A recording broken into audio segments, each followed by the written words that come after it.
Hi, today we're going to put together a computer. This is going to be a digital audio workstation. It'll have Windows 7 and it's going to be running Sonar 8.5 producer. We want it to be able to handle all of the audio and MIDI inputs with very low latency and a large capacity.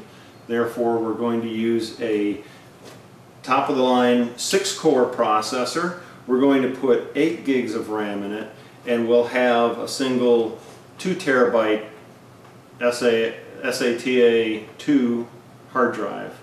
This should easily handle the workload, and one of the defining factors of this, aside from power, is that we need it to be very quiet. So we have chosen a very large diameter heatsink for the processor, and similarly we have chosen a power supply with a special consideration of the noise. These ratings are available as you choose them, and it helps a lot. Now, the other particulars of this are the digital audio system card. This is intended to have an external mixer, so we really only need the 2 channels input. But we do also require in this application MIDI. Best choice at this point is the EMU 0404. We're going to put this together and we'll show you how it all comes together. It's actually very simple. You can do it with very simple tools. All we're going to use today are screwdrivers, some pliers, and possibly some clips to help hold stuff out of the way as we assemble. That's really all you need. Okay? So let's get started.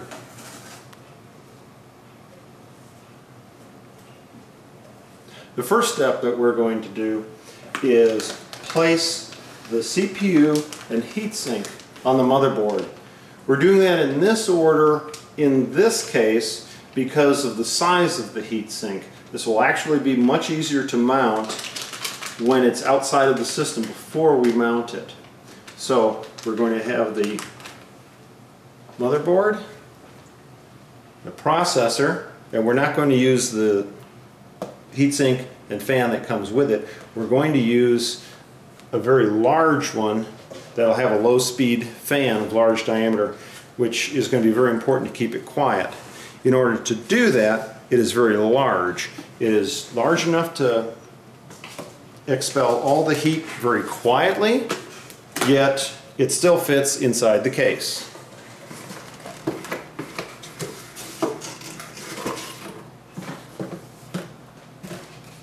As with many of the general purpose heatsinks that fits a number of processors, this has some hardware associated with it. We'll choose the pieces that will actually work with an AM3 socket processor.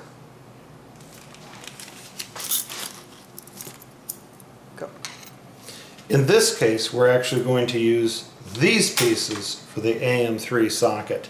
The other pieces, which are for the LGA, the Intel sockets, we're not going to use. We will use the same back plate, and we're going to mount these on the front right here on the heatsink.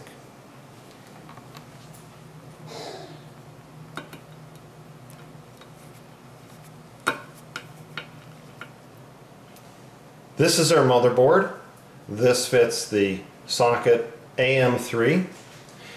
This has on it the clip to handle the cooler, the CPU cooler, which is the stock item as specified by AMD. We are going to be adding this much larger cooler, and it will use a different backing plate. So we're going to remove the existing clip and backing plate with these 4 screws. This is the stock backing plate and clip.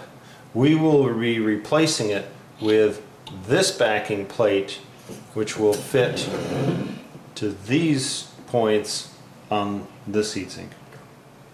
Okay, now we're assembling this new backing plate to the motherboard.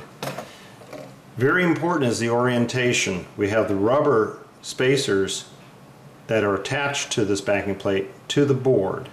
You have to be careful with that. We're going to put the screws in from the bottom, and we're going to put these rubber washers on it here. Now these are for insulation, but they also serve to hold these screws in place as we're assembling the assembly. Very important is to center these. After you get the screws in, make sure it is all centered so that it'll sit and the screws will not touch the sides of the holes. Okay, now we're going to mount the CPU onto the motherboard. Now, to do this properly, you really should have a static strap. I don't have mine handy, so I am first off not wearing any synthetic clothing that can cause static. I am in a good humidified area, and I'm also keeping contact with the metal shielding parts of this motherboard. The processor mounts very simply. You'll notice that it has an array of many pins on the bottom, a little bed of nails. All right, these are all gold-plated pins. Now, it's very important the orientation of this. You will notice on this processor, of the four corners, this one has a little triangle on the corner. This is the index for pin 1. On the motherboard, if you look, one of the corners will also have this marked. So the orientation will be this triangle to this triangle. All zero insertion 4 sockets have a lever. You'll lift the lever, very carefully set the processor down and let it nestle in. It should go in with no force. If it sits sideways or cocked a little bit, don't force it, lift it back up, look at the pins, make sure it sits flat. When you're sure it sits flat, close the lever, latch it in place. Now it's securely in the socket. Now we're going to mount the heatsink to the CPU. Now, in doing that, it's extremely important that we have a very good, clean, solid thermal connection.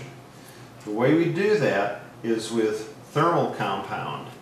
And this is a paste we're going to put on a very thin layer on the CPU, and as the heatsink sets onto it, it'll flow out, cover all the surface area. We don't want a lot of goop running over the sides, but you want to cover the whole thing with no bubbles. And that will conduct the maximum amount of heat from the CPU to the heatsink, and that will allow you to run cooler, which will let you run faster and will prolong the life of your processor. To help make sure that I have a very good thermal connection and it's clean, I'm actually going to clean off the processor surface with rubbing alcohol, and I'm also going to clean off this surface, I know it's very clean, with rubbing alcohol. Now whatever you're using for this, be sure that there are no fibers left. A Q-tip's maybe not the best thing. If you get the small sponges that are made for this, they do an excellent job. Okay, now we're going to apply the heatsink compound to this. Now I don't have any special pattern or formula, but you only need a small amount, and what you do put on, make sure you don't put it like in a circle. That's going to cause areas where bubbles can form and air can be trapped. We're going to want all the air to be displaced from this as we put this on.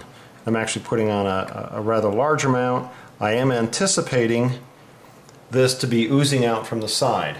We'll wipe that up as we notice it.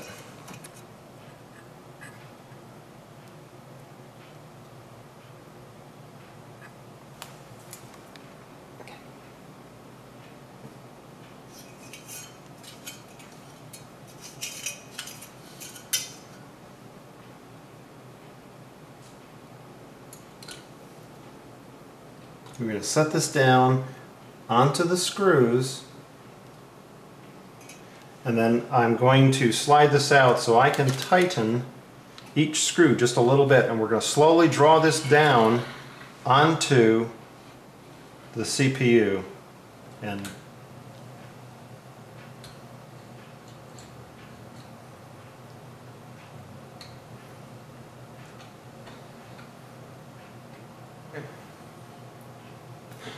alright, we have all of the screws started. Now what we're going to do is we're going to slowly tighten each one by a little bit so we can draw it down onto it. And I'm going to do alternating screws to keep it flat as it comes down. You should be able to see as you draw this down the heatsink compound coming out, that thin gray line, evenly around all edges of the CPU to cooler interface. Okay, now we're going to add the memory. You don't always have to add the memory now, but we're going to put it in before we mount the board in the case, because given the size of this heatsink, it kind of occludes access to these from the outside, especially if we have other cables around here. Notice that we will have the power cable coming right here. That assembly will block access to this. So we're going to put the memory in before we mount the motherboard. Okay, now we're going to insert the memory. We have 4 sticks. This is 4 gigabytes per stick. It was sold as 8 gigabytes and in pairs of 2. We're going to insert them in the 4 slots here. They're all 4 the same, so there's really no special order needed, but we are going to do this because it's harder to get to this area of the motherboard once we're mounted in the case.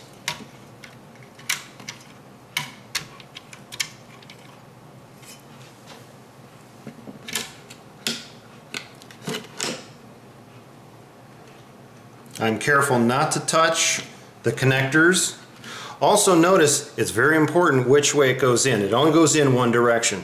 It will not go in this way, it must go in this way. You see this key right here, and right here is the wall that it fits to.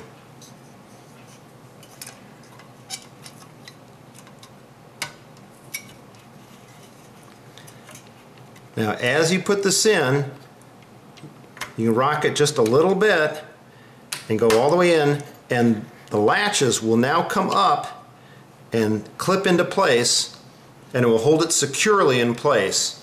That's very important. You can see as this goes in, as I push down, the latches come up.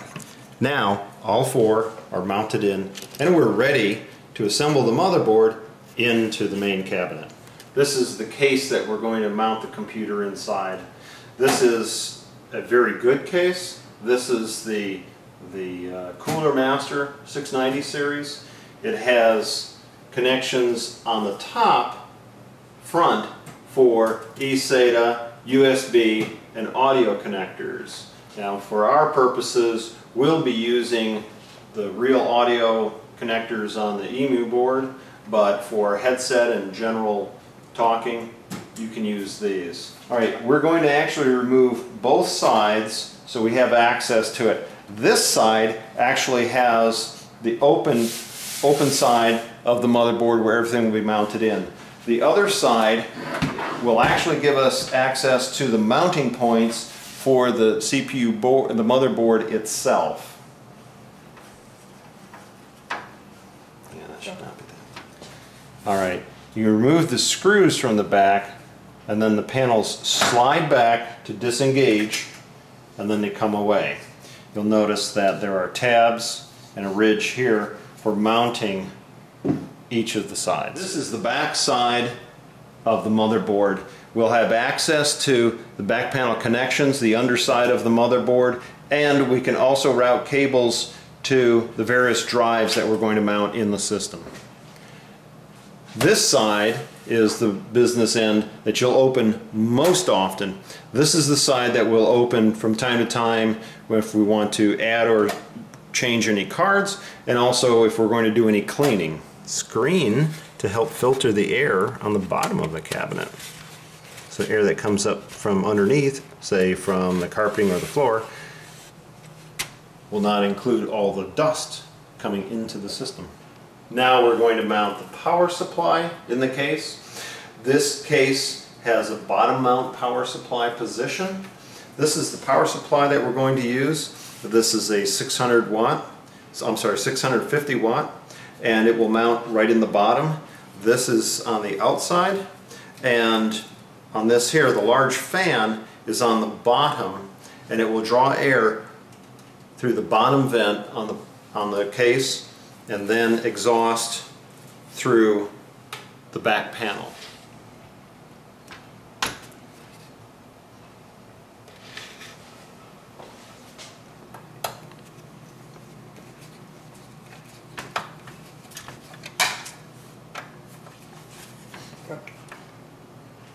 Now, to mount the motherboard, we need to have the brass standoffs located and screwed into the bottom panel. After that, then we'll mount the motherboard directly onto them.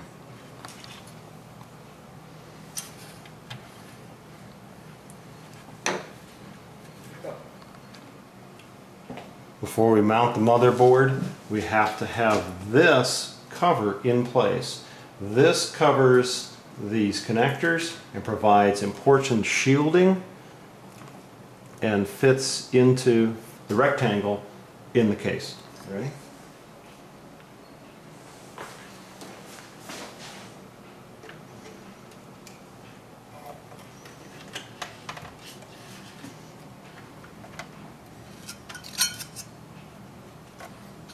Cover into the slot. Then the motherboard will slide over and will sit right on the standoffs, and you can put in the screws. Okay, now we're going to attach the heatsink fan to the heatsink. This goes on with a bale wire arrangement.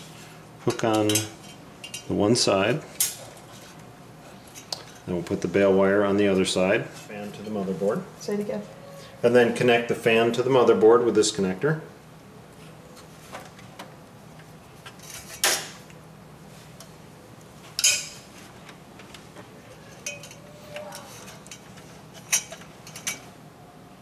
This diagram of the motherboard shows where to plug in the fan. This fan also includes a control so that when you need it to be very low to control the noise, you can turn it down.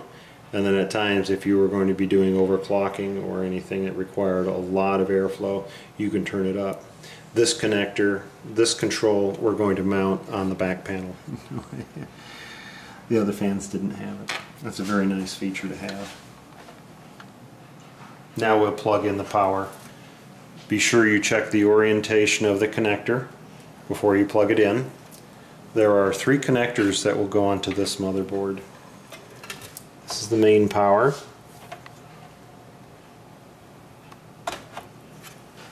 Support it underneath as you push it in. Support the board. Okay, now we have the power supply connected to the motherboard in these 2 locations, and we want to dress the cables away from all of the other parts to aid in servicing it and in cooling. So be sure to tie off and restrain all the cables. I did reposition the fan to make more room inside for the expansion cards. But first we're going to install the drives. Well, we have 2 drives that we're going to install into this. We have an optical drive. This is a DVD writer. We'll insert that in the front, and also a hard drive that we'll mount inside. To install the externally visible drive, we're going to pop off the cover. Now, this comes off quite easily on the front, which is also why I don't recommend carrying it like this, because this cover will come off very easily. In this case, for this case, we can't really use the top slot because there's some cabling hanging down. That's the design of this case. So we'll use the second slot. This has a nice feature where you can flip this to disengage the catches. This moves the holding pins back. Now we can simply slide in the drive, flip the lever back, and the pins fall in place and it's held in. To make room for this to stick out, I'm going to push this tab back and pop out this piece, and now I can mount the front panel. Now we're going to mount a hard drive. Again, in this case we have a very nice holder for the hard drive. We're going to take the hard drive out of its bag. We've kept it in here until now to keep it safe, to keep it dry. And this drive, this is a 2 terabyte hard drive, and we are going to put it in this holder. Now this is kind of springy, and so the pins here engage the screw holes. We bend this out and this out, and it's captivated by these pins. Now we slide it in.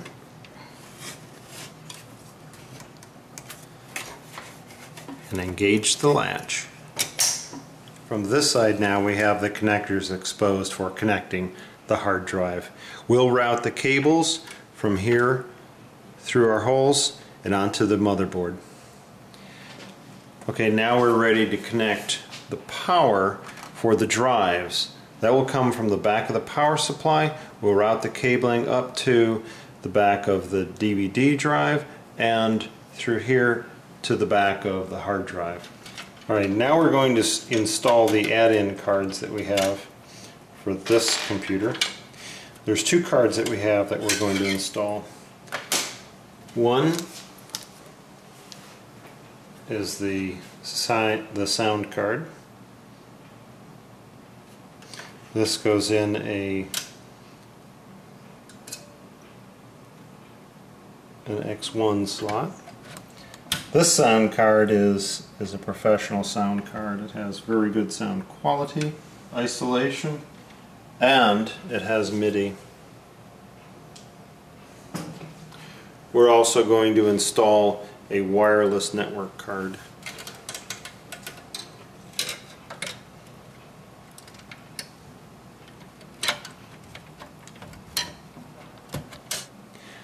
Okay, now that we have the drives connected and powered, we're going to make the connections to all the front panel controls here. This has power switch, the reset switch, it has eSATA, the audio, and USB, and in addition this particular one has an additional slot for sliding in a hard drive, another eSATA drive. So we're going to connect those to the motherboard. The smaller cables, which are for the audio and the LEDs and the power switch, we'll assemble to these headers. From these headers, we'll plug directly onto the motherboard.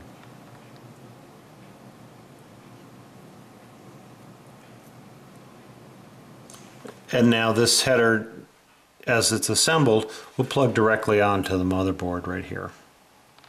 And now we have all the cables connected, everything is powered, and we've dressed the cables to the side as much as is feasible to give maximum airflow and access to all the pieces. And that completes the physical build of the system, and the rest, as they say, is software.